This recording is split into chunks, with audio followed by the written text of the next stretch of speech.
जय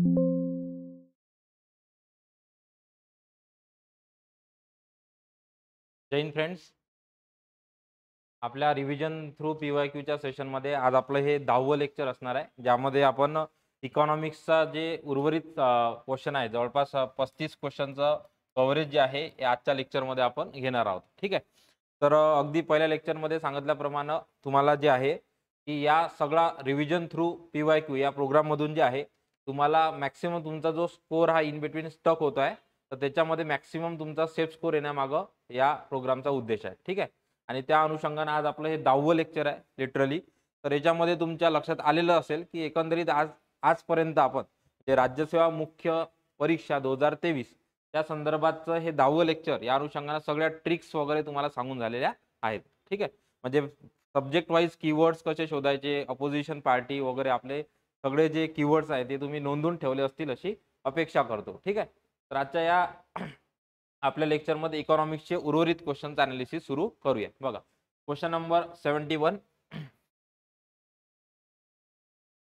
71 बघा, 70 पर्यंत काल आपण आलेलो होतो. 71 question DBT direct benefit transfer या संदर्भात विचारलेला होता.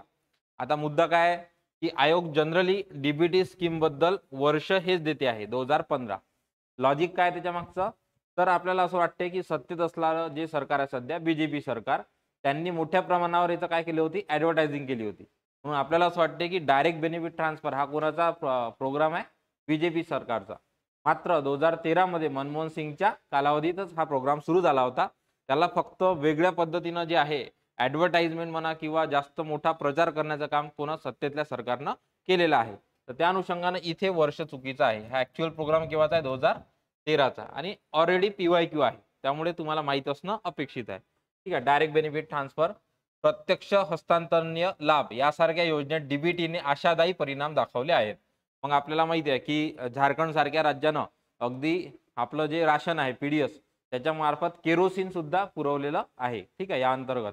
तसेच मग आपण पाहतो की वेगवेगळ्या ज्या योजना आहे त्याचं प्रत्यक्ष अनुदान थेट कोणाच्या लाभार्थ्याच्या खात्यामध्ये डीबीटीमध्ये सोयीस्कर झालेलं आहे. म्हणजे पारदर्शकता तिथे दिलंच आहे. तिसरा पॉईंट नाही, दुसरा क्वेश्चन होता त्याच्यामध्ये पारदर्शकता, ट्रान्सपरन्सी आणि भ्रष्टाचार कमी करण्यामध्ये महत्त्वाचा रोल या योजनेचा राहिलेला आहे असं दिसून येतं. तर दुसरं सेंटेन्स आहे बरोबर आहे. आशादायी परिणाम दाखवल्या निश्चितच पॉझिटिव्ह इफेक्ट्स त्याचे दिसून येतात. डीबीटी योजनेचे मुख्य निधी स्रोत परदेशी मदत हे अगदी चुकीचं आहे. काय म्हणजे परदेशी मदत नाही जी आहे किंवा वर्ल्ड बँक IMF याला 70% 80% मदत केली असं कुठेही आपण वाचण्यात आलेलं नाहीये. त्यामुळे सी सेंटेन्स हे डायरेक्टली चुकीचं आहे. तुम्हाला विचारलं होतं योग्य कोणतं, तर फक्त बी बरोबर आहे. ठीक आहे. तर डायरेक्टली लक्षात घ्या. आता या टॉपिकमधून मी सांगेल तुम्हाला राज्यसेवा पूर्वपरीक्षा ह्याच्यामध्ये समावेशन हा टॉपिक आहे, बरोबर आहे. परंतु जेव्हा आपण समावेशन हा टॉपिक विचार करतो तेव्हा वित्तीय समावेशन, ठीक आहे, प्रादेशिक समावेशन, नंतर सामाजिक समावेशन, ह्या सगळ्या मुद्द्याचा आपण अभ्यास करणं अपेक्षित आहे. तसं आता वित्तीय समावेशन बघून घ्या तुम्ही. आयोगानं कितीदा राज्यसेवा पूर्वपरीक्षेला जनधनवर क्वेश्चन विचारलाय? मला असं आठवते जवळपास 3दा जनधनवर रिपीटेडली क्वेश्चन येतात. का बरं? कारण टॉपिक नेम काय तुमचा, वित्तीय समावेशन. वित्तीय समावेशन म्हटलं की मग नचिकेत मोर समिती, रंगराजन समिती, ठीक आहे, ह्या सगळ्या समित्या करणं अपेक्षित आहे. आणि वित्तीय समावेशन हा सेपरेट टॉपिक आहे देसले सरांच्या पुस्तकामध्ये, तो तिथून डायरेक्टली क्वेश्चन येतात. ठीक आहे. त्याच्यातलीच हे महत्त्वाची स्कीम कोणती होती, डायरेक्ट बेनिफिट ट्रान्सफर. जसं सध्याचा आता आपण म्हणतो जाम ट्रिनिटी, ठीक आहे, याच्यामध्ये जनधन, आधार आणि मोबाईल माहीत असेल ना.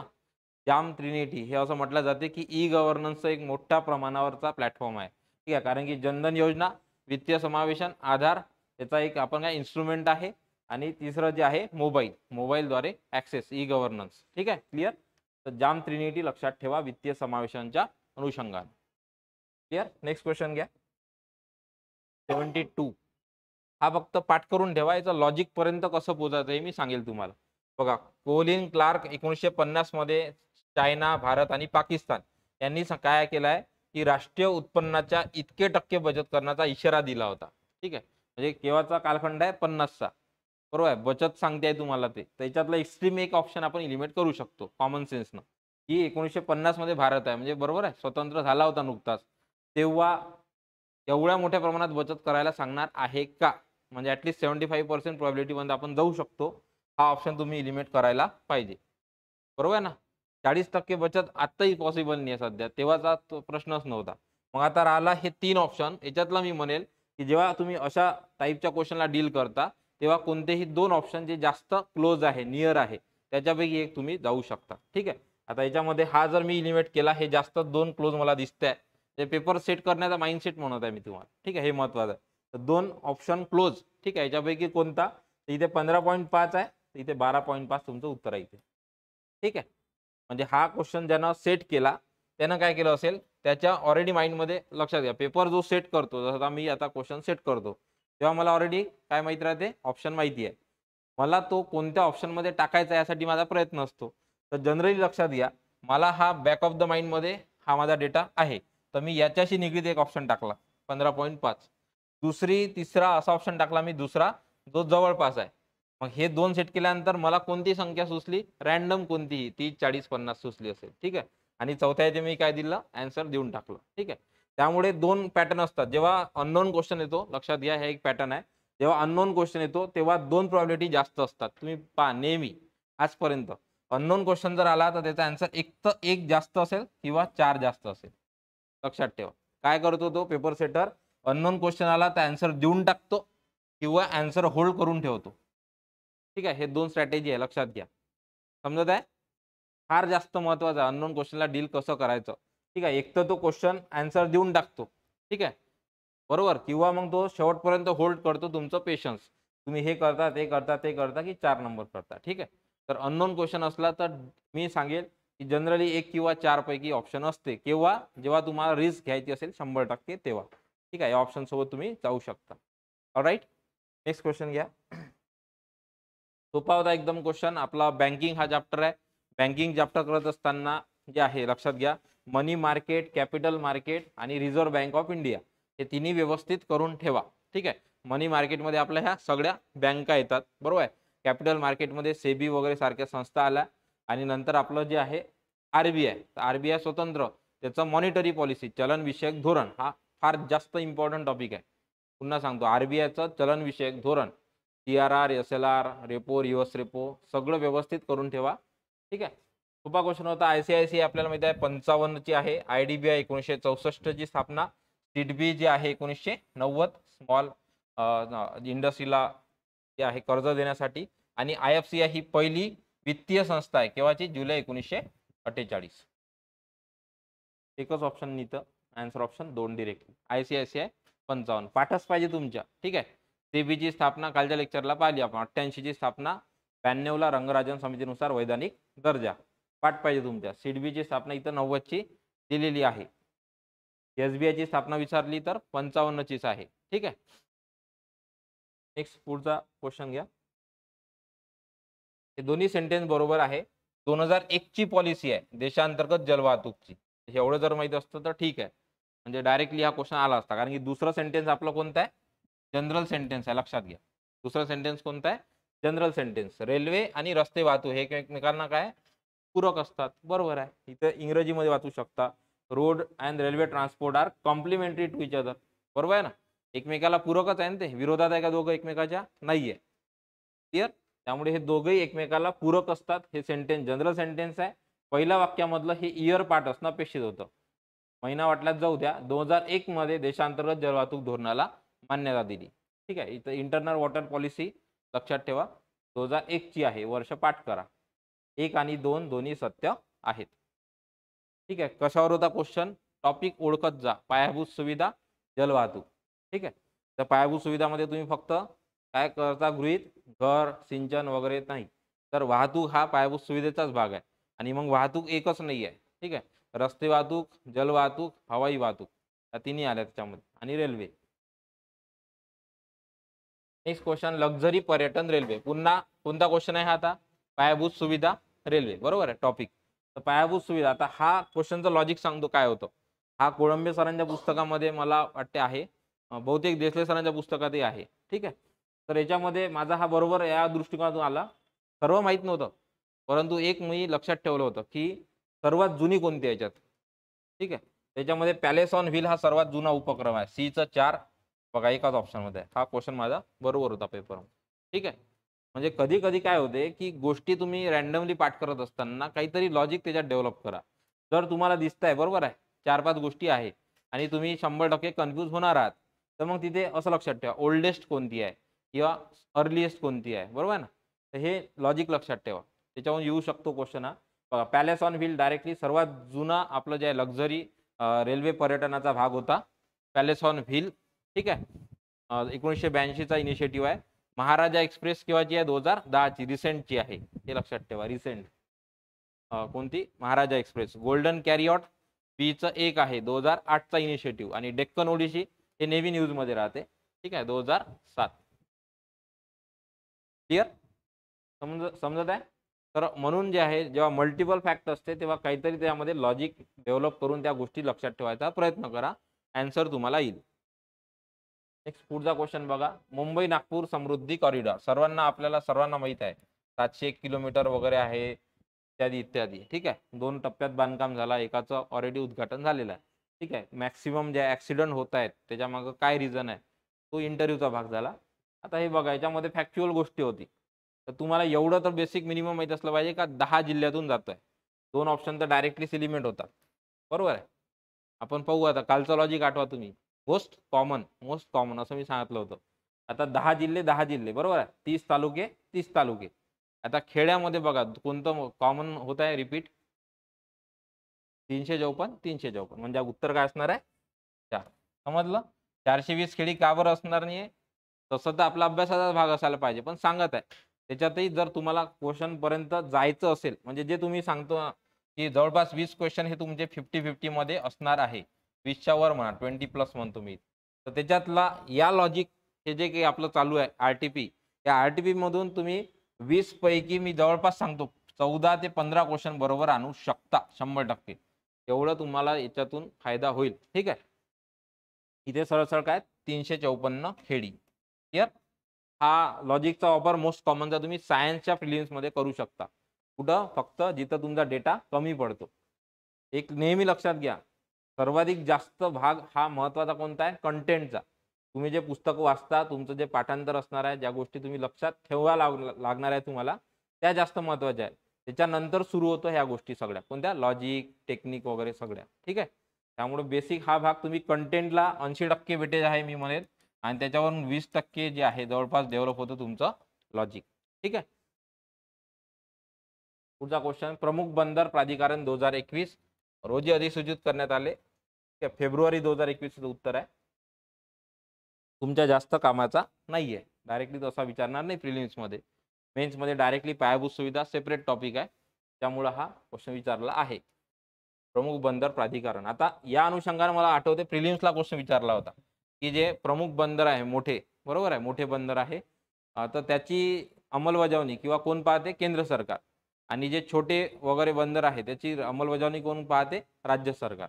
आयोगानं सेकंड सेंटेन्स मध्ये चुकवलं होतं की छोटे जे इतर हे आहे बंदर त्याची कोण पाहते केंद्र सरकारच पाहते.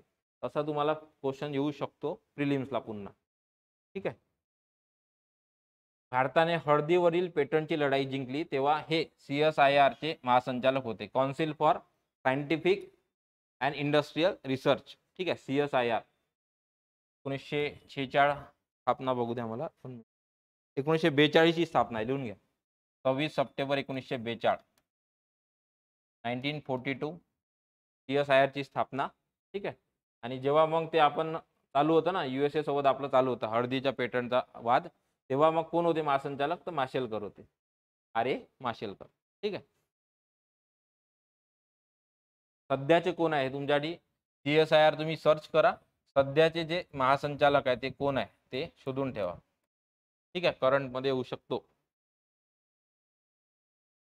पुढचा क्वेश्चन. निर्यात प्रोत्साहनासाठी भारतीय निर्यातदारांना भारत सरकारकडून हे प्रोत्साहन दिले जाते. क्वेश्चन कशावर आहे परकीय व्यापार आयात निर्यात त्याच्यामधल्या निर्याती आणि आयाती संबंधात वेगवेगळ्या योजना भारत सरकारच्या हा टॉपिक आहे तुमचा. इथे आता बघा इथे लॉजिक होता या क्वेश्चन मध्ये. निर्यात प्रोत्साहनासाठी निर्यातदारांना भारत सरकारकडून हे प्रोत्साहन दिले जाते. तर हे तुम्हाला 100% माहित आहे रोख मदत दिली जाते तेव्हाच ते जास्त प्रोत्साहन देईल ना. जे काय कॅश असिस्टंट त्यांना दिलं जाते परतावा त्यांना दिला जातो. दुसरं कर प्रतिग्रह इंग्रजीत वाचा ड्युटी ड्रॉबॅक्स हा सुद्धा त्यांना दिला जातो.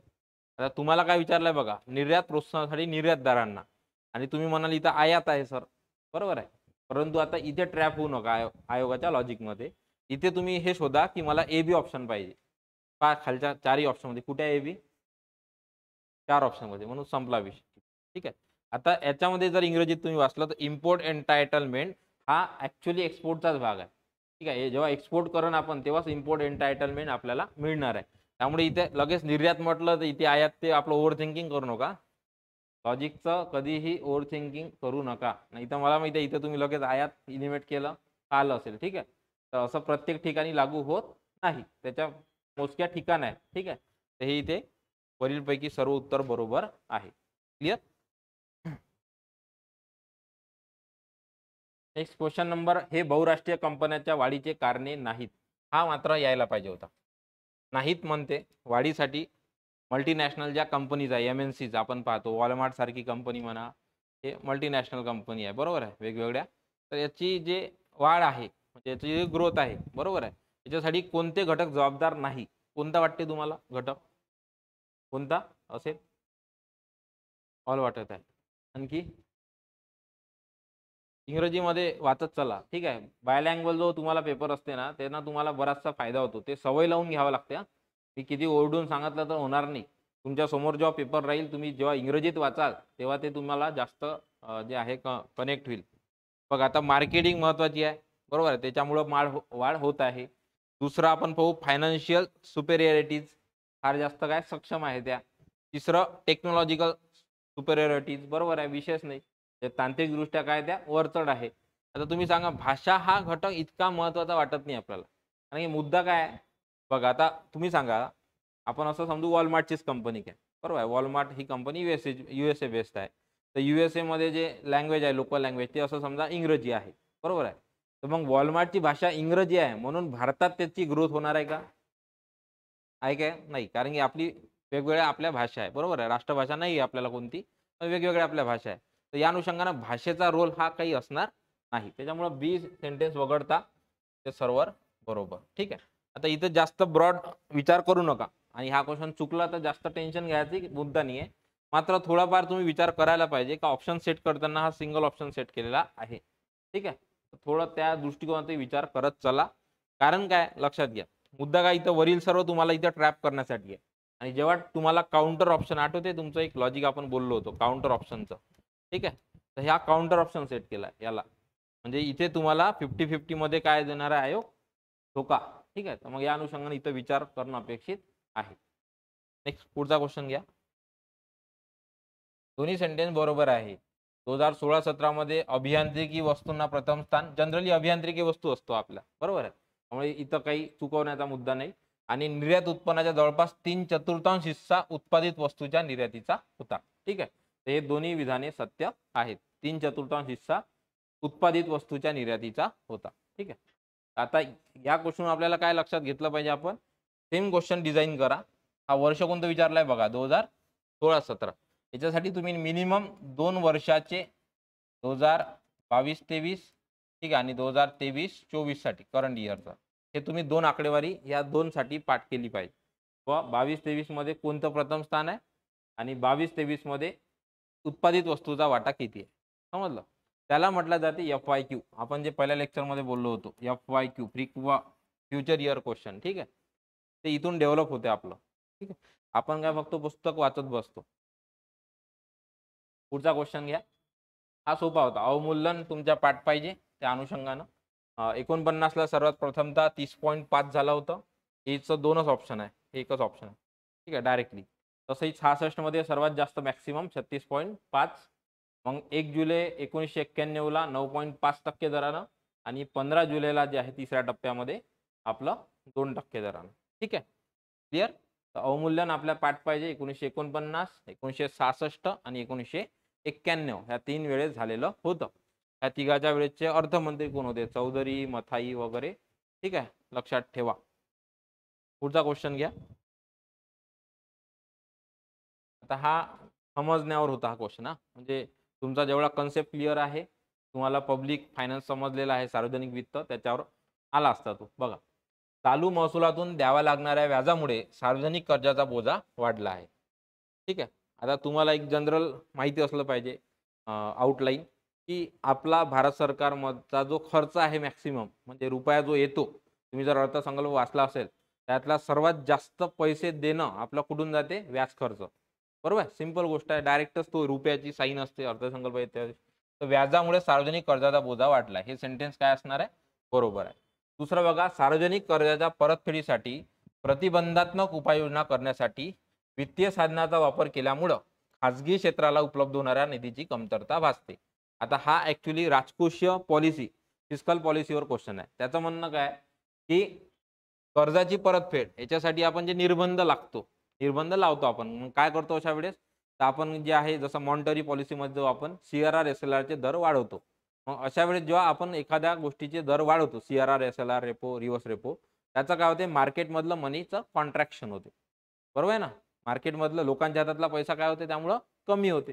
सिंपल त्याने हे सांगितलं आहे, की खाजगी क्षेत्राला हे जे परतफेडीसाठी आपण प्रतिबंधात्मक उपाययोजना करतो, त्याच्यामुळे खाजगी क्षेत्राला जो निधी आहे, तो काय होते? कमी उपलब्ध होते, कमतरता भासते. दोन्ही सेंटेन्स हे बरोबर आहे. ठीक आहे. याचं उत्तर आन्सर ऑप्शन सी. ठीक आहे. तर हे लक्षात घ्या. सार्वजनिक म्हणजे फिस्कल पॉलिसी, राजकोषीय धोरण आणि मॉनिटरी पॉलिसी, बरोबर आहे. हे व्यवस्थित तुम्ही करून घ्या कंपॅरेटिव्हली. तसं आता मला जर इथे म्हटलं मी तुम्हाला ओपन मार्केट ऑपरेशन, बरोबर आहे, रोख्याची खरेदी विक्री, तर ते तुम्हाला लक्षात आलं पाहिजे, की चलन घट जर झाली म्हणजे काय झालं? मार्केट मंदीमध्ये आहे. तर सांगा बरं, रोखे खरेदी केल्या जाईल की विक्री केल्या जाईल? मार्केट मंदीमध्ये आहे. तर रोख्याची खरेदी केल्या जाईल की विक्री केल्या जाईल? खरेदी केल्या जाईल. मंदीमध्ये आहे ना मार्केट. जेव्हा आपण खरेदी करल मार्केटमधून, तेव्हा RBI पैसे ओतल आणि त्याच्याकडून खरेदी करल वस्तू बॉन्डची. त्याच्यामुळे जेव्हा खरेदी करल, तेव्हा मार्केटमध्ये पैसा टाकला जाईल. आलं लक्षात? त्यामुळं इथं हाच चुकतो आपण. म्हणून लक्षात ठेवा. ठीक आहे. मंदी आहे तेव्हा खरेदी आणि जेव्हा विक्री, विक्री म्हणतो आपण, विक्री करल म्हणजे बॉन्ड विकेल RBI मार्केटमधला आणि पैसे गुंतवून ठेवल. ठीक आहे. हा इथे आपण बऱ्याचदा चुकतो आपण. तो व्यवस्थित मुद्दा करून घ्या. ओपन मार्केट ऑपरेशन चांगलं करा, OMO. ठीक आहे. अयोग्य जोडी ओळखा. बघा, आता फायनान्स कमिशन तुमच्या पाठ असणं अपेक्षित आहे. आता 16वा सुद्धा आलेला आहे. त्याचे सदस्य सचिव आणि त्याचे अध्यक्ष. पाठ म्हणजे पाठच पाहिजे, त्याच्यात एक्सक्यूज नाही. ठीक आहे. 16वा वित्त आयोग. आजचं होमवर्क लिहून घ्या तुम्ही. 16FC फायनान्स कमिशन चांगलं करून ठेवा. ठीक आहे. आर्टिकल कोणता आहे फायनान्स कमिशनसाठी? 280 आणि 281 नुसार शिफारशी. ठीक आहे. क्लिअर? राष्ट्रपती दर 5 वर्षांनी, राज्यपाल दर 5 वर्षांनी. ओके. तर आता फायनान्स कमिशनचा इथे माझा शॉर्टकट होता, रंग दिला केळाला रेड्डीनं, असं. तर माझं नेहमीचं लॉजिक होतं, त्यानुसार डायरेक्ट आला तो. रंग दिला केळाला, ठीक आहे, म्हणजे केळीला, बनाला रेड्डीनं. इथे काय पाहिजे होतं मला? केळकर. त्यामुळे हा डायरेक्टली चुकलाय. रेड्डी बरोबर आहे, सिंग बरोबर आहे. ठीक आहे. जिथे कन्फ्युजन होते तिथे शॉर्टकट बनवणं अपेक्षित आहे. अयोग्य जोडी ओळखा. तर इथं फक्त डी उत्तर आहे. क्लिअर? रंगराजन केळकर रेड्डी, नंतर NK सिंग.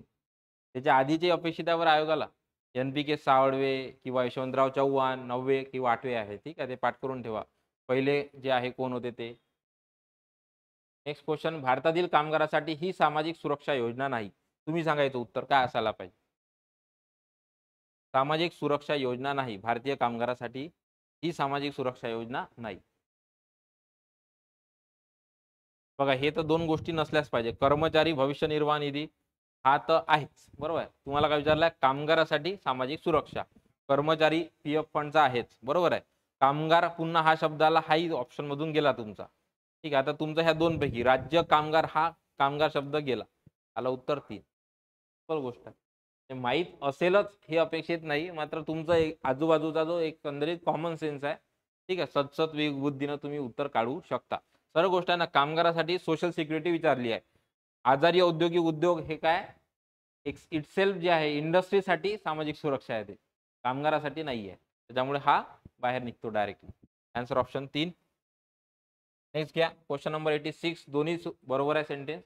91 नंतर भारतीय अर्थव्यवस्थेची वृद्धी ही सेवा क्षेत्राच्या नेतृत्वाखाली आहे. बरोबर आहे ना? काय? सर्व्हिस सेक्टर ओरिएंटेड आहे 91 नंतर. त्याच्या अगोदर ॲग्रिकल्चर किंवा इंडस्ट्री सेक्टर ओरिएंटेड होती. आगामी 2 दशकामध्ये आधुनिक अर्थव्यवस्था म्हणून पुढे जायचे असेल तर औद्योगिकीकरणाची अवस्था विसरून चालणार नाही. बरोबर आहे, इंडस्ट्रियलायझेशन. म्हणूनच आपण काय आणलं, मेक इन इंडिया. बरोबर आहे ना, मेक इन इंडिया आणलेली आहे. त्याची तारीख करून ठेवा चांगली, सप्टेंबर. ठीक आहे, हे महत्वाचं आहे, औद्योगिकीकरण. दोन्ही सेंटेन्स योग्य आहे. Answer option 4. पुढचा क्वेश्चन घ्या. हा थोडा क्रिटिकल होता, असू द्या लक्षात तुम्ही, मेन्स पॉईंट ऑफ व्ह्यू होता. जुलै 2020 मध्ये नवीन उद्यम नोंदणी पोर्टल सुरू केले आहे. बरोबर आहे हे सेंटेन्स. न्यू उद्यमी मित्र पोर्टल, इंग्रजीत जर तुम्ही विकिपीडिया सर्च केलं तर मिळेल. ठीक आहे, याच्या अंतर्गत सूक्ष्म लघु मध्यम उद्योग म्हणून नोंदणी करण्यासाठी कोणतीही कागदपत्रे किंवा पुरावा अपलोड करण्याची आवश्यकता नाही. बरोबर, हे सुद्धा सेंटेन्स बरोबर आहे. ठीक आहे, हे म्हणजे काय, जास्तीत जास्त जे प्रोसिजर आहे लक्षात घ्या. म्हणजे जेव्हा ई गव्हर्नन्सचा आपण मुद्दा म्हणतो तेव्हा काय केल्या जाते, की जास्तीत जास्त ही सोय केल्या जाते युजर साईडनं. बरोबर आहे ना. तर मग याच्यामध्ये सरळ सरळ नोंदणी करण्यासाठी अपलोड करण्याची आवश्यकता नाही. याच्यामुळे काय झालं, युजर फ्रेंडली झालं. हे इथे निगेटिव्ह जरी असलं त्याला गृहीत धरू नका. मात्र ब सेंटेन्स हे एक्स्ट्रीम आहे जास्त, की या पोर्टलला आधार कार्ड पॅन कार्डची आवश्यकता नाही. तर हे निगेटिव्ह सेंटेन्स आहे. कारण की एक तर लागेल ना, पॅन लागेल किंवा आधार लागेल ना. बरोबर. आणि जनरली जर इंडस्ट्री आहे तर मग कशाचं काम आहे जास्त, पॅनचं. त्यामुळे आधार कार्ड याच्यासाठी आवश्यक नाही, मात्र पॅन कार्ड नंबर आवश्यक आहे. व सेंटेन्स चुकीचा याच्यात. ठीक आहे, तर याच्यामध्ये विचारलं तुम्हाला सत्य आहेत, एसी बरोबर. क्लिअर. पुढचा क्वेश्चन बघा. हे दोन्ही सेंटेन्स बरोबर आहे. हा डेटा फक्त मला अजूनही मिळालेला नाही, मी नेटवरही सर्च केलं, पुस्तकाचा इश्यूज नाही आहे. औषध उत्पादनात भारतीय औषध उद्योग जगात 5व्या क्रमांकावर होता. याचं उत्तर काय दिलंय, दोन्ही चूक दिलाय बहुतेक. हा, म्हणूनच हा करेक्शन मला मिळालेलं नाहीये. पण हे फॅक्ट आपल्या कामाची नाहीये. 5व्यावर नव्हता एवढं माहिती आहे फक्त. ठीक आहे, चेक करावं लागेल. तुम्ही जर मिळाला तर मला सांगा नेक्स्ट लेक्चर. ठीक आहे, हा क्वेश्चन. पुढचा क्वेश्चन घ्या. 73-74च्या तुलनेत 99-2000 मध्ये एकूण दारिद्र्याचे प्रमाण जलद गतीने सर्वात जास्त प्रमाणात कमी करणारी राज्य. आता इथे आपला लॉजिक वापरा. ठीक आहे, काल जसं आपण आठवते दुर्गम भाग पाहिला होता, आपण इलिमेट केलं होतं, तसं इथे लॉजिक तुम्ही वापरा. किंवा दारिद्र्याचं प्रमाण कमी केलं म्हणते, ते चांगली आहे ती राज्य. ठीक आहे, मग त्याच्यावर इलिमेट जर तुम्ही करायला गेलात तर तुम्ही 100% पहिले बिहार. बरोबर आहे ना, ऑलरेडी बिमारू स्टेट आहे, बिहारमध्ये ऑलरेडी दारिद्र्य आहे प्रमाण. तर बिहार 2 ऑप्शनमधून गेला. आता सिलेक्शन आहे तुमचं, गोवा, पंजाब, जम्मू काश्मीर की गुजरात, महाराष्ट्र, गोवा. काय असलं पाहिजे, गुजरात आहे म्हणून दरवेळेस गुजरात म्हणजे राहीलच बा मोदीजींचं असं काही नाही आहे. ठीक आहे, त्याच्या मागं तुम्ही कम्पॅरेटिव्हली बघा की तुलनात्मक ह्युमन डेव्हलपमेंट इंडेक्स कोणत्या स्टेटचा चांगला आहे किंवा आर्थिक स्थिती कोणत्या स्टेटची चांगली आहे जास्त. तर तुमच्या लक्षात येईल गोवा तर 100% चांगली स्टेज आहे. बरोबर आहे. आणि तुलनेनं जे आहे महाराष्ट्र, आपण याच्याने लिमिट करतो की आपल्या लक्षात येतं की दारिद्र्याचं प्रमाण अजूनही महाराष्ट्राच्या बाबत काय घडामोडी चालू राहते. त्यामुळे इथं महाराष्ट्र इलिमेट करून जाणं तुमचं 3 उत्तर आहे. ठीक आहे, 3 उत्तर आहे. आता मला मान्य आहे इथं 3 किंवा 4 पैकी तुमचं चुकलं तर काही हरकत नाही. तर ॲटलिस्ट तुम्ही बिहार तरी इलिमेट करा असं माझं म्हणणं आहे. ठीक आहे, तर काही हरकत नाही, 50-50 मध्ये गेला तर हा क्वेश्चन. परंतु मग तुम्ही इथं या 2 ऑप्शनमध्ये तुलना करत असताना हा विचार करायला पाहिजे होता की ह्या 6 स्टेट मधले जास्त कम्पॅरेटिव्हली प्रोग्रेसिव्ह स्टेट कोणते आहे, जास्त विकसित कोणते आहे. मग तुम्ही जर म्हणाल की बा गुजरात, महाराष्ट्र, इथं नका करू, इथे बघा पंजाब हा जास्त सदन आहे, म्हणजे जनरली हा वर राहतो. बरोबर. आणि मग इथे जम्मू काश्मीर आता सध्या करंट मध्ये. ठीक आहे, नेक्स्ट पुढचा क्वेश्चन. 20 ते 25 वित्तीय वर्षासाठी नॅशनल इन्फ्रास्ट्रक्चर पाईपलाईन खालीलपैकी कोण उभारणार आहे. ठीक आहे, आपलं कोणतं लॉजिक आयचं, इन्क्लुझिव्ह जायला पाहिजे. ठीक आहे, जेव्हा ऑप्शन लक्षात घ्या, ऑप्शन नेहमी तुम्हाला असे सेट केला जातात, A B, A B C, A B C D, तेव्हा 100% उत्तर हे असते. ठीक आहे, 100% जेव्हा असं सेट केलं जाते. तर इथे बघा, केंद्र सरकार, राज्य सरकार व खाजगी क्षेत्र, केंद्र व खाजगी क्षेत्र. बरोबर आहे. आणि इथं केंद्र, राज्य आणि खाजगी क्षेत्र. तर नेहमी मॅक्सिमम प्रोबॅबिलिटीचं ऑप्शन तुमचं असते. आजपर्यंत हा लॉजिक वर्क झालेलं आहे. ठीक आहे, आणि हा लॉजिक बघू शकता तुम्ही प्रिलिम्सच्या राज्यसेवेच्या पेपरमध्ये सायन्सला खूपदा लागलाय क्लासिफिकेशनला. ठीक आहे, हा पॅटर्न. नेक्स्ट पुढचा क्वेश्चन बघा. हे दोन्ही सेंटेन्स बरोबर. खुसरो समिती आली होती, ती आहे ग्रामीण प्रत्यक्ष पुरवठ्याचा सर्वांगीण अभ्यासासाठीची. बरोबर, रिझर्व्ह बँकेनं गठीत केली होती. त्यांनी पीक विमा महामंडळ स्थापन करण्याची सूचना केली. त्याच्यामधले बरोबर आन्सर ऑप्शन 1 आहे. हे लक्षात ठेवा. खुसरो समिती, पीक विमा महामंडळ हा क्वेश्चन विचारला जाऊ शकतो. ठीक आहे, शेती संदर्भात आहे म्हणून. ठीक आहे, आणि नवीन समिती आहे म्हणजे ऍक्च्युली आहे बुकामधलीच, आपल्या बुक्स मधलीच आहे, कोर्स मधली. पुढचा क्वेश्चन घ्या. यांत्रिकीकरण. आता हा थोडा मेन्स पॉइंट ऑफ व्ह्यू आहे, तुम्हाला जास्त त्याचं काम नाहीये, पण तू लक्षात ठेवा मेकॅनायझेशन ऑफ ॲग्रिकल्चर हा टॉपिक येतो तेव्हा एकूण ट्रॅक्टरची विक्री संख्या इतकी आहे. तर इथं चुकवणं अपेक्षित आहे का तुम्हाला? नाही, एवढी आहे असेल, जगातला 1 नंबर आहे बरोबर भारत ट्रॅक्टरच्या उत्पादनामध्ये, तर ठीक असेल. भारतातील इतर राज्याचा विचार करता उत्तर प्रदेश राज्यात एकूण ट्रॅक्टर विक्री संख्या सर्वात जास्त आहे. याच्यातही नो डाऊट, कारण की युपी मधले आपल्यामध्ये ऑलरेडीच लोकसंख्या जास्त आहे, ॲग्रिकल्चर बेस जास्त आहे, आणि मग काय ठीक आहे असू शकते. नंतर इथे बघा, आता मुद्दा काय होता बघा, ऑप्शन मध्ये कुठे तुम्हाला वरील सर्व नाहीये. ठीक आहे, वरील सर्व नाहीये, लक्षात येत आहे. आणि आता इथे बघू शकता, थोडं इथे चूक झाली आयोगाकडून बघा, 3च ऑप्शन आहे. ऑप्शन मध्ये काय डी. तर हा रद्द होईल. तसं पाहू आपण, भारतात एकूण ट्रॅक्टर विक्री संख्या सन 2020-21 पेक्षा जास्त आहे. तर जास्त नाही आहे, ह्यावेळेचं प्रोडक्शन कमी झालेलं आहे. त्याचं उत्तर सध्या तात्पुरतं काय दिलं आयोगानं? AC.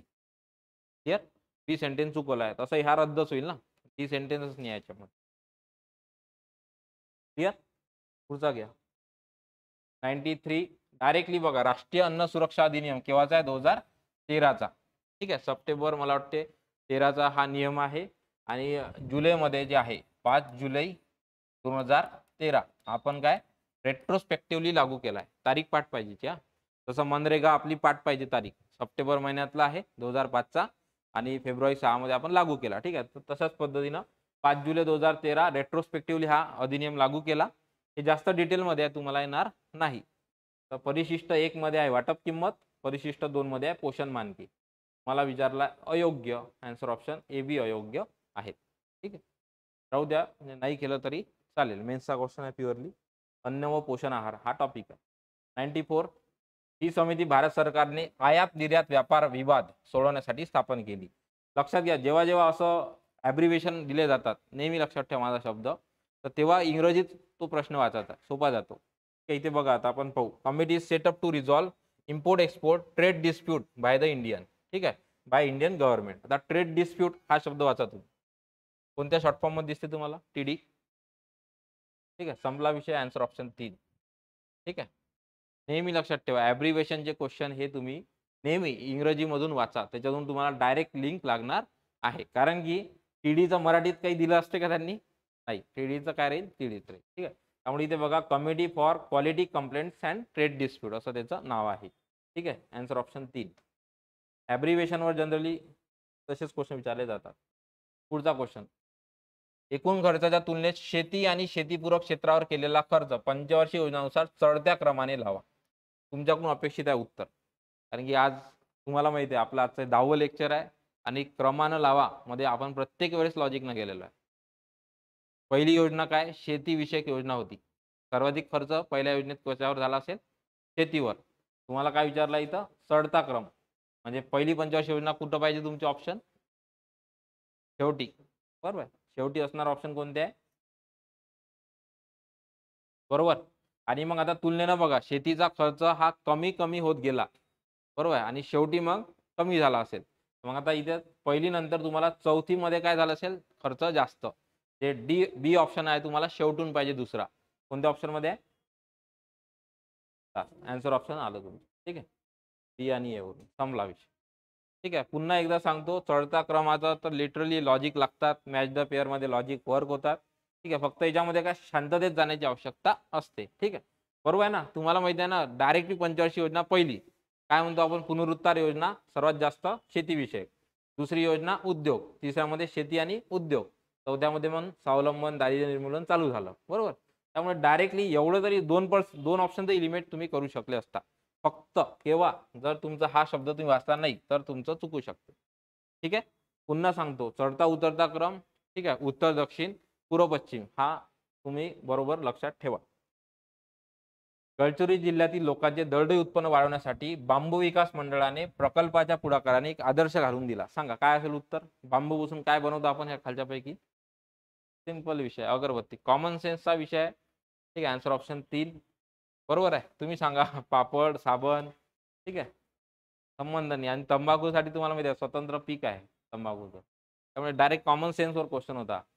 तुम्ही म्हणू शकत नाही की बा रॅन्डम आला वगैरे. ठीक आहे. किसान क्रेडिट कार्ड कोणती विधाने बरोबर आहे? ठीक आहे, आता बघा याच्यामध्ये किसान क्रेडिट कार्ड भारत सरकारने 98 मध्ये सुरू केलं.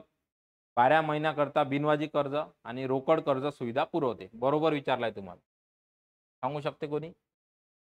जर तुम्ही किसान क्रेडिट बरोबर प्रॉपर वाचलं असेल तर आलं असतं इथून. ठीक आहे.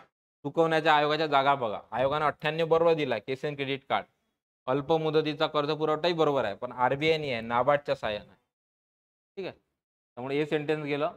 दुसरं, 12 महिन्याकरता बिनव्याजी देते का डायरेक्टली? नाही, अनुदान देते. त्याच्यावर काय देते? अनुदान. ठीक आहे, सबव्हेन्शन स्कीम. बरोबर आहे ना. जर उदाहरणार्थ साधारण जो आहे इंटरेस्ट रेट किती असेल 12, तर या स्कीम अंतर्गत किती देईल मग ते? 7%.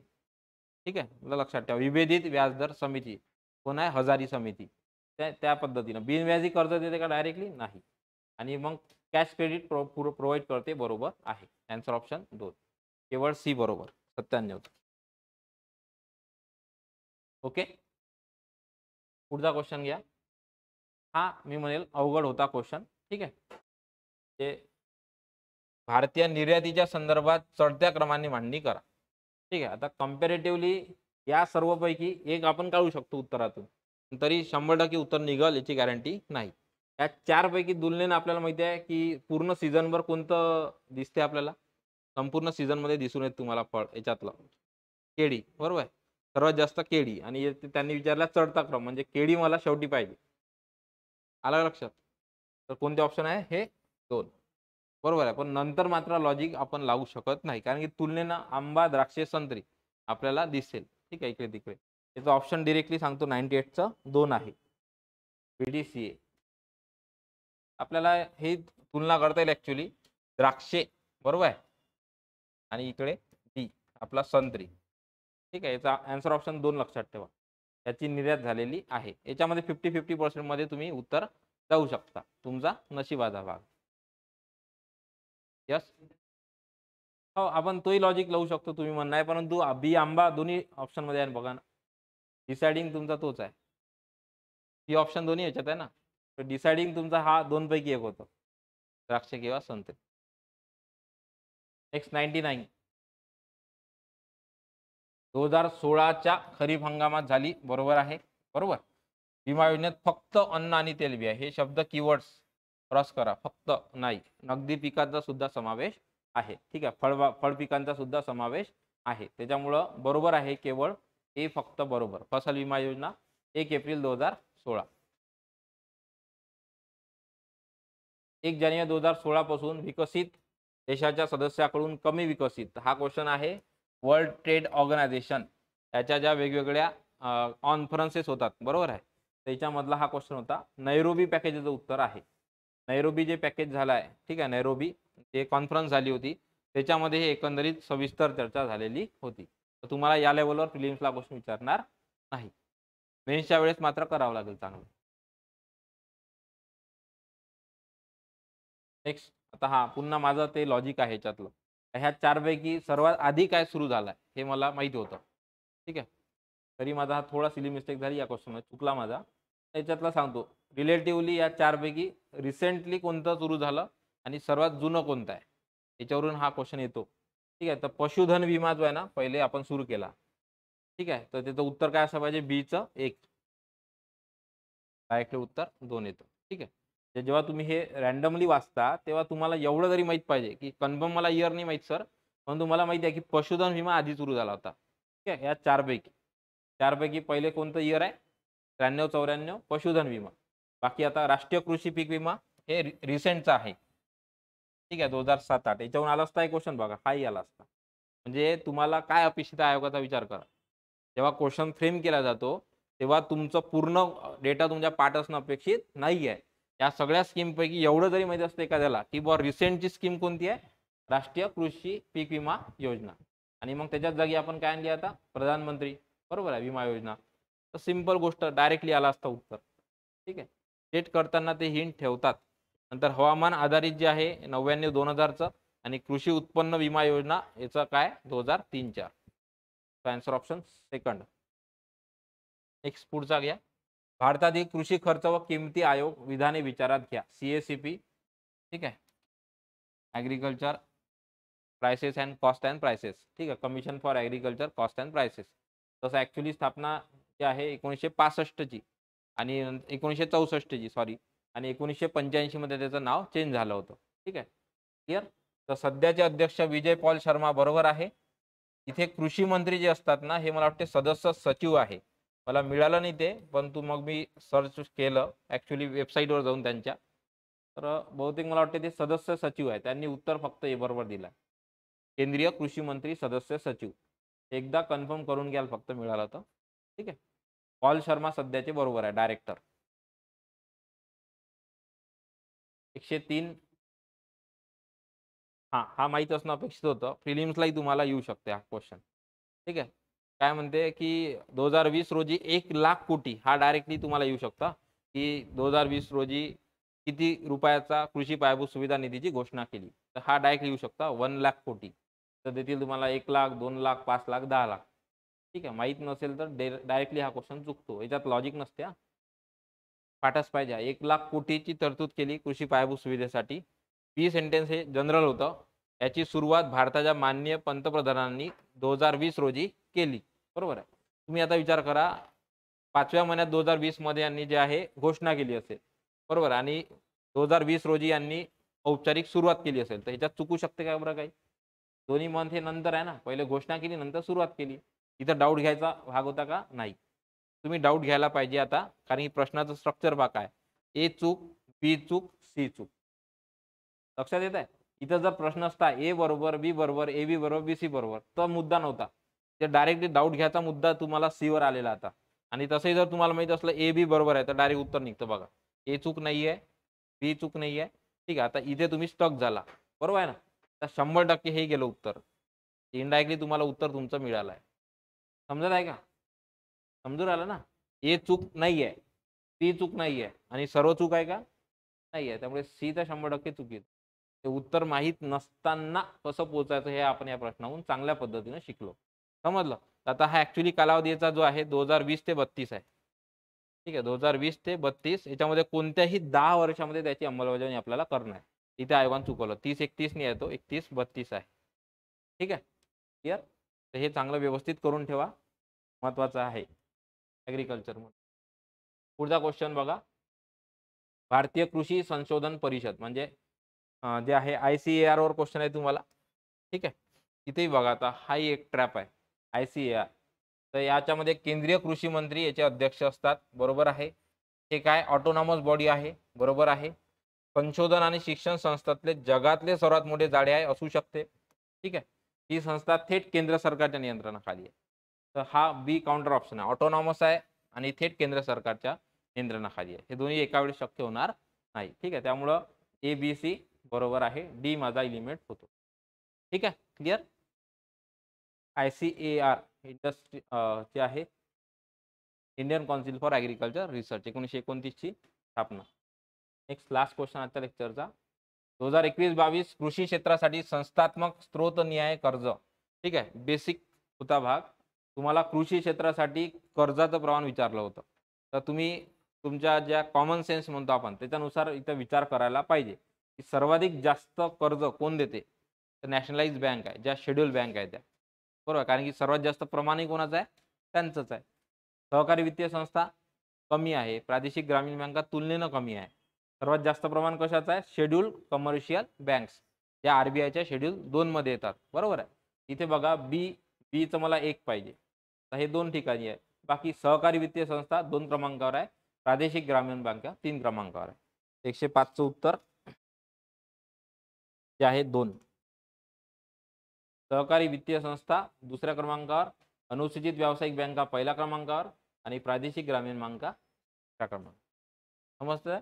या पद्धतीने जर तुम्ही गेलात तर बरोबर उत्तरापर्यंत तुम्ही पोहोचू शकता. ठीक आहे. With minimum data. क्लिअर. तो अशा पद्धतीनं मी आता समअप करतो आपल्या राज्यसेवा मुख्य परीक्षेच्या जे आहे पूर्ण पेपरला. ठीक आहे, क्लिअर. आजचा पेपर इथे संपलेला इकॉनॉमिक्सचा. थोडक्यात आता मी 2 मिनिटं बोलतो पहिल्या दिवशीपासूनचं आपलं एक आपण रिवाईज करू थोडक्यात. ठीक आहे. तर बघा आपण मित्रांनो जे आहे पहिल्यांदा सुरुवातीला जे आहे GS2चा पेपरनं सुरुवात केली होती पॉलिटीच्या ॲनालिसिसनं. त्याच्यामध्ये आपण 35 क्वेश्चन कव्हर केले लक्षात घ्या पुअर पॉलिटीचे. तर याच्यासाठी जे स्वतंत्र 10 क्वेश्चन जवळपास असतात पंचायत राजचे. तर मी त्यासाठी सेपरेट सिरीज चालू करेल. एका वीकमध्ये तुमच्या पूर्ण पंचायत राजचे क्वेश्चन घेणार आहे. कोणत्या तरी एका वीकमध्ये येणार आहे मी सांगतोच. ठीक आहे. तेव्हा काय करू आपण राज्यसेवेचे सगळे पंचायत राजचे क्वेश्चन, कंबाईन प्रिलिम्स राज्यसेवा प्रिलिम्सचे सगळे पंचायत राजचे क्वेश्चन आणि कंबाईन मेन्सचे पंचायत राजचे क्वेश्चन. तर असं आपल्याला ते एका वीकमध्ये घ्यायचे आहे. ठीक आहे. त्यामुळे पंचायत राजचं सध्या आपण होल्डवर ठेवलेलं आहे. नंतर आपण GS1 मधलं जे आहे इतिहासाचे 60 क्वेश्चन आणि भूगोलचे जवळपास 60 क्वेश्चन हे कव्हर केलेले आहे GS1 मधले. हा झाला आपला GS2 राज्यसेवेचा. इतकंच नाही तर GS3 चे सुद्धा क्वेश्चन आपण जवळपास 68 क्वेश्चन कव्हर केलेले आहे. जे तुम्हाला कामी पडतील तुमच्या प्रिलिम्सच्या अनुषंगानं किंवा योजनांच्या. आणि सध्या GS4 जे आपला सुरू होता आजपर्यंत, तर 3 लेक्चरमध्ये आपण 105 क्वेश्चनचं इथे ॲनालिसिस घेतलेलं आहे. ठीक आहे. एकंदरीत जर तुम्ही पाहिलं तर बघू शकता तुम्ही जवळपास 9 तासाच्या दरम्यान हे आपण संपूर्ण ॲनालिसिस झालं आपलं 10 तासात 10 लेक्चरमधलं. ठीक आहे. म्हणजे ॲव्हरेज आपण घेतलं तर एक लेक्चर 45 मिनिटाचं आहे. लेंग्थ वाढवायचं कारण असं आहे म्हणजे कधी-कधी की तो एक जो मोमेंटम आहे तो ब्रेक होऊन जातो. ठीक आहे. त्यामुळे लेंग्थ कमी जास्त ही होत राहील. ठीक आहे. तर अशा पद्धतीने आपला हा RTP प्रोग्राममधला पहिला 10 लेक्चरचा एक खंड आज आपला इथे संपलेला आहे. पुढच्या सेशनमध्ये म्हणजे उद्या जमलं तर तुम्हाला गॅप राहील. उद्या किंवा परवा राहू शकते. नंतर आपण कंबाईन मेन्स सुरू करूया पहिल्यांदा लक्षात घ्या. कंबाईन मेन्स यामुळे सुरू करूया की अजूनही आयोगाची डेट आलेली नाही. ठीक आहे. त्यामुळे कंबाईन मेन्सचे जेवढे आपल्याला टॉपिक वाईज जास्त PYQ कव्हर करता येईल तेवढे करूयात. जशी डेट येईल तसं आपण प्रिलिम्सकडे जाऊया. ठीक आहे. तर इथे थांबतो. आणखी तुमचे काही क्वेरीज असतील तर नक्की जे आहे कमेंट करू शकता तुम्ही. तसं लाईव्ह लेक्चर असते परंतु आज थोडं रेकॉर्डिंगचा इश्यू होता म्हणून. ठीक आहे. तो बाकी काही जर अडचणी असतील तर तुम्ही कमेंट करू शकता. ठीक आहे. जास्तीत जास्त मुलांपर्यंत शेअर करा. या प्रोग्राममधून जे आहे तुम्हाला जास्तीत जास्त सेफ स्कोरकडे जाण्याची तुमची वाटचाल ही राहील. ठीक आहे. धन्यवाद.